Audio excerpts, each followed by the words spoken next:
E se tudo que você entendeu até agora for só metade da história? E se o Brasil que você reconhece, no sabor, no cheiro, no corpo, só começa quando alguém se recusa a desaparecer? No episódio anterior, a gente falou sobre a fundação do Brasil, de técnica indígena que ficou invisível, de hierarquia portuguesa que decide quem come o quê, de açúcar como estrutura de poder. Mas existe um problema enorme se a gente só parar por ali, porque aquele Brasil não se sustenta sozinho. Ele é funcional, sim, mas ele é frio, ele é opressor, ele é estruturalmente incompleto sem uma força que se recusa a assumir. Falta aí uma força que não entra em silêncio, que não se adapta pedindo licença, que não aceita virar nota de rodapé na história, que recusa a invisibilidade. Falta a África. E não, isso não é metáfora bonita para parecer intelectual. Sem a África, o Brasil colonial não funciona economicamente. O açúcar que organiza economicamente o sistema precisa de corpos africanos. As cidades que Portugal constrói, as ruas, a infraestrutura, necessitam das mãos africanas. Não funciona nem culturalmente. A comida que você come todos os dias, aquela que desde sua avó faz parte da sua família, que vira o símbolo do Brasil, é impossível sem a África. Mas aqui vem a virada importante que muda tudo. A África não chega ao Brasil como uma influência culinária opcional. Ela não chega como um tempero a mais ou uma variação que você pode ou não aplicar. Ela chega como presença forçada e transforma tudo a partir de dentro, das entranhas da sociedade. E quando eu digo África aqui, eu estou falando de diversas culturas, povos e nações diferentes forçadas a conviverem juntas sob violência extrema. Enquanto o indígena é apagado institucionalmente, deletado de livros, apagado da história, o africano é explorado brutalmente. Não que os indígenas não tenham sofrido, mas a escala é outra. E aqui tem uma diferença crítica que poucos percebem. O africano nunca some culturalmente. A resistência africana é muito mais visceral, mais impossível de apagar do que a adaptação indígena foi permitida a ser. E é aí que a cozinha muda de função completamente. Deixa de ser só sobrevivência, deixa de ser só técnica. Ela vira linguagem, vira ritual, vira identidade. Ela se torna resistência transformada em comida. Se no primeiro episódio a história mostrava quem mandava, quem podia comer o quê, quem comia descarte, quem podia comer carne vermelha, a partir daqui a história mostra quem se recusa a desaparecer. Mostra quem conseguiu transformar escassez em potência. E isso muda completamente o Brasil que você vive. Mas como alguém escravizado consegue resistir dentro da cozinha? É isso que a gente vai começar a destrinchar agora. Se você tivesse tudo arrancado de você, língua proibida, religião proibida, família fragmentada, o que você ainda conseguiria controlar? É isso que um sistema escravista tenta fazer. Ele tenta controlar tudo, rouba até sua língua para que você não consiga se comunicar com o seu próprio povo. Quer proibir sua religião para que você não tenha esperança. Quer fragmentar a família para que você não tenha razão para viver. Tira a raiz, tira a memória, tira o futuro. O corpo é uma mercadoria. Tempo é propriedade de outra pessoa. Mas existe ali um pequeno espaço que ele não domina completamente. A cozinha. Porque aqui está a contradição genial. O escravizador precisa alimentar. Ele precisa manter o corpo do escravo produtivo. E é exatamente aí que o africano encontra uma brecha que é impossível de fechar. Não para conforto, mas como resistência absoluta. Temperar é decidir. Escolher a gordura é decidir. Definir o tempo de cozimento é decidir. Acrescentar erva é decidir. Todas essas microdecisões, quando acumulada durante séculos, vira poder estrutural.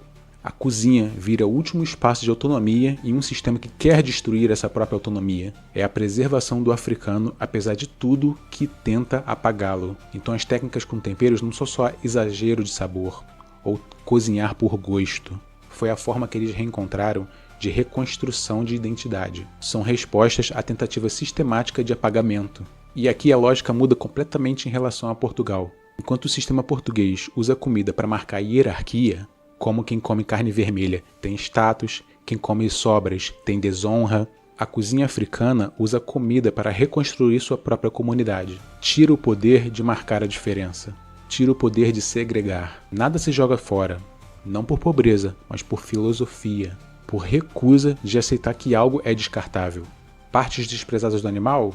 que é rabo, língua, orelha, pé, vira prato central com nome, história e significado. O que sobra vira base. O que ninguém quer vira símbolo. E isso não é improviso de faminto. É uma resposta estruturada à escassez extrema. É inteligência culinária sob pressão máxima. Porque, veja bem, não é que os africanos aceitaram a comida que sobrava. Eles se transformaram.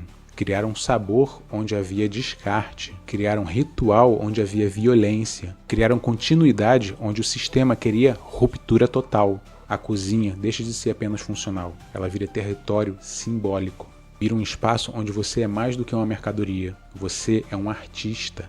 E quando você entende isso, você nunca mais olha para um prato brasileiro de outra forma. Mas essa resistência não ficou só no sabor. Ela entrou direto na espiritualidade. E isso se torna algo muito mais poderoso. E se rezar fosse cozinhar sem que ninguém percebesse? O sistema colonial tenta apagar religiões africanas com violência pura. Proíbe rituais, percebe símbolos, demoniza práticas, trata a espiritualidade africana como algo diabólico que precisa ser erradicada. Mas existe algo que não dá para proibir: comer. Então acontece algo genial, algo que é muito brasileiro, porque é algo que é impossível de suprimir. A resistência da espiritualidade africana vem da comida. Cada orixá tem seu alimento específico, cada preparo tem uma intenção espiritual, cada gesto durante o preparo tem um significado ritual. Cozinhar deixa de ser uma tarefa executada mecanicamente. Ela vira um ritual. Ela vira oferenda. Vira uma forma de manter a conexão com o sagrado e o divino. E aqui nasce o sincretismo. Não como uma mistura bonita que aparece em turismo, mas como uma estratégia de sobrevivência absoluta. Santos católicos viram máscaras. Então por fora tem a aceitação da religião do colonizador, mas por dentro a continuidade total da crença africana. Então a estrutura de santos serve de código. Que aí você vê a imagem de Santo Antônio, o escravizador vê um católico. Mas quem sabe, entende, é Ogum ali. É energia, é proteção, é masculinidade santa transformada em santo. A aparência mudou, mas a essência continua. Então o prato vira um código criptografado. Quem entende, percebe completamente. E quem não sabe, só consome, sem perceber que está participando de todo um ritual. Come e participa de uma cerimônia disfarçada de refeição. Participa da espiritualidade que aprendeu a se esconder dentro da cozinha. E isso atravessa séculos, porque hoje, 2026, mais de 500 anos depois, muitas pessoas comem esses pratos ancestrais sem saber que está participando dessas práticas religiosas. Práticas essas que sobreviveram ao sistema de escravidão. Práticas que foram repetidas e transmitidas de mão em mão, de refeição em refeição, de receita em receita, que permaneceu viva porque virou comida. Porque comida é impossível de proibir, e esse é um dos pontos mais fortes da transformação africana aqui no Brasil. A comida deixa de ser só material, gordura, carboidrato, proteína, carrega ligação invisível com o antepassado, com o sagrado. E isso não existe no sistema português. Que a comida portuguesa marca hierarquia, comunica poder, mas não carrega a espiritualidade dessa forma. Não é um ritual de conexão transcendental. Isso não existia na tradição indígena da mesma forma. O indígena tinha sim sua espiritualidade, sua conexão, mas não da mesma forma que foi para o africano, porque ele faz de uma forma diferente para manter viva a sua religião através da comida. E isso é novo, é o Brasil se transformando de verdade, não como adição, mas como uma reinvenção. Mas a África não foi a última força a mexer no sistema. Depois dela, chegam outras pessoas que vieram por escolha, mas mudam tudo de novo. O que muda quando alguém vem porque quer e não porque é forçado? Depois da escravidão, e aqui estamos falando ali depois do século XIX, o Brasil recebeu diversos outros grupos. Italianos, japoneses, sírio-libaneses, alemães, espanhóis, cada onda migratória com necessidade diferente, história diferente e escolhas diferentes. E aqui está a diferença fundamental que a maioria não percebe. Eles escolheram como se integrar. Ou mais precisamente, eles negociam como vão se integrar na sociedade. Porque o Brasil já tinha um sistema funcionando. Já tinha classe social, já tinha comida estabelecida. Já tinha a África dentro da cozinha modificando tudo. Cada grupo faz uma escolha culinária distinta. E isso é tão importante quanto você imagina. Italianos trazem receita, massa, cozinha rápida, cotidiano, que cabe na rotina de trabalho urbano, que pode ser feito em quantidade, que alimenta muita gente em pouco tempo. Por exemplo, a pizza virou brasileira não porque a gente imitou, mas porque ela se adaptou a uma função que a gente precisava no momento. Uma alimentação rápida, democrática e acessível que coubesse no bolso do trabalhador. Os japoneses trazem a técnica, ritual, precisão absoluta, aquele cuidado extremo com os processos. Sushi não é só arroz com peixe, é a filosofia de cada movimento importa, que o tempo importa, que a qualidade do ingrediente não é negociável. E encontram aqui no Brasil um espaço para receber o que é diferente. Os sírios e libaneses trazem forma, comercialização, comida de rua, comida rápida, pastel, esfirra, quibe, comidas que viraram sinônimo de culinária urbana, feita em quantidade, vendida rapidamente e acessível economicamente. Democratizou a comida, transformou a rua em local de alimentação. Então eles vêm e não substituem o que já existe, eles só se encaixam, adicionam. Só que, e isso é crítico, eles se encaixam num Brasil já modificado pela África. Então, com todas essas transformações, não é por acaso que a pizza se transformou do jeito do Brasil, não é acaso que o sushi carioca é diferente do sushi lá em Tóquio, não é acaso que pastel é comida de rua sim, mas entra na lógica brasileira de reaproveitamento de comida. Pizza vira brasileira, sushi vira brasileiro, pastel vira brasileiro, não porque a gente começou a copiar mal, mas porque a gente adaptou conscientemente. E aqui acontece algo que é muito brasileiro, algo que só acontece por conta de transformações passadas, a recusa da pureza. O Brasil não protege a tradição intacta, ele incorpora, ele transforma, ele distorce, mistura e transforma na sua própria. E essa nossa capacidade só existe porque o sistema já havia sido quebrado antes, porque o indígena já havia ensinado a técnica que pode ser invisível, porque Portugal já tinha mostrado que poder é estrutural, porque a África já havia mostrado que resistência pode ser até na comida. Então o que acontece quando todas essas forças coexistem no mesmo prato? E se o Brasil não fosse mistura, mas tensão permanente? O indígena traz a técnica, invisível, mas funcional. Base que ninguém reconhece, mas que sustenta tudo. Você come mandioca praticamente todo dia, mas não percebe que o indígena está ali. Portugal traz hierarquia, estrutura de poder. Organização de poder que diz que quem é mais e quem é menos. Que marca o corpo, que define o acesso. Que coloca um acima do outro. E isso fica no sistema mesmo quando o colonizador já vai embora. A África traz resistência, a recusa em desaparecer, transformação de escassez em potência, ritmo que bate diferente, espiritualidade que não morre, comida que carrega o mundo. Imigrantes trazem adaptação, escolha, negociação e capacidade de se integrar sem perder a identidade, de mudar a comida, de fazer a comida se tornar brasileira, mas também de trazer a sua própria marca.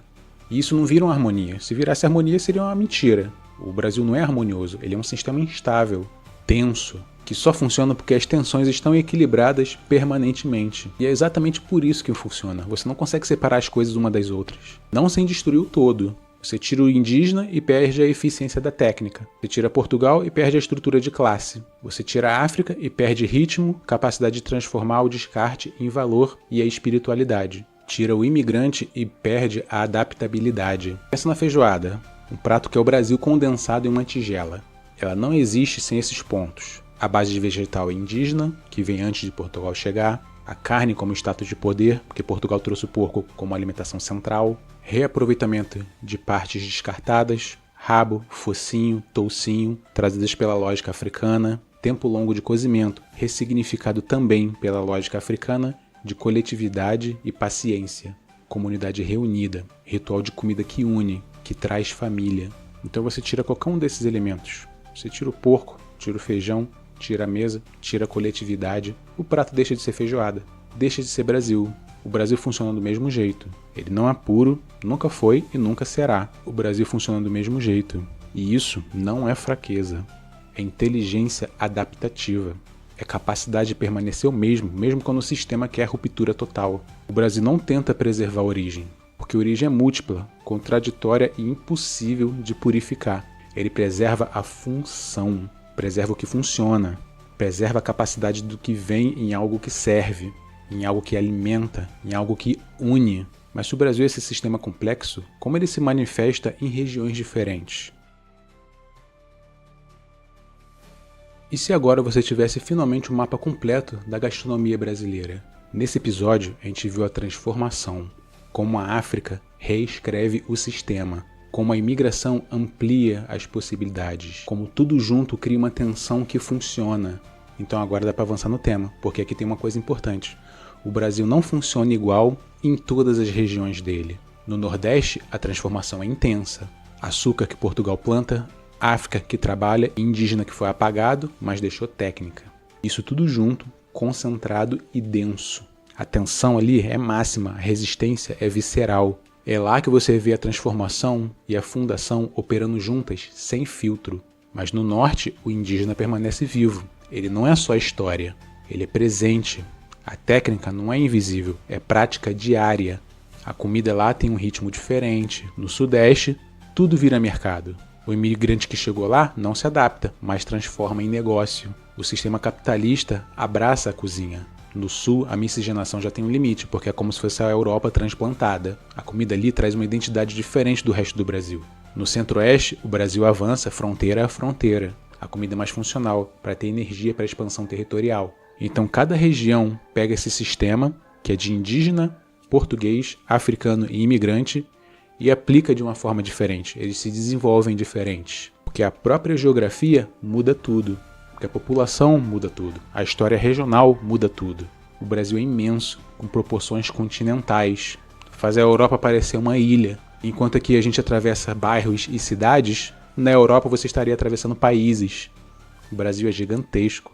E é aqui que eu pretendo deixar essa série mais interessante, porque o meu intuito aqui não é você ver um prato típico como uma curiosidade folclórica, não só isso. Você vai ver a estrutura operando em cada lugar. Vai entender por que o Nordeste come tão profundamente de uma forma diferente, por que o Norte come diferente, porque o Sudeste padronizou a comida, porque certos temperos o Sul recusou. Então no próximo episódio dessa série, nós vamos começar pelo Nordeste. Porque lá, mais do que qualquer outro lugar, você consegue ter uma noção melhor da fusão entre transformação e fundação, elas operando de forma clara e sem filtro, onde açúcar, África e colonização se concentram de forma diferente em relação aos outros lugares do país, onde o sistema é tão cristalino que é impossível de não ver. Então, se esse vídeo te fez pensar diferente, comenta aí embaixo.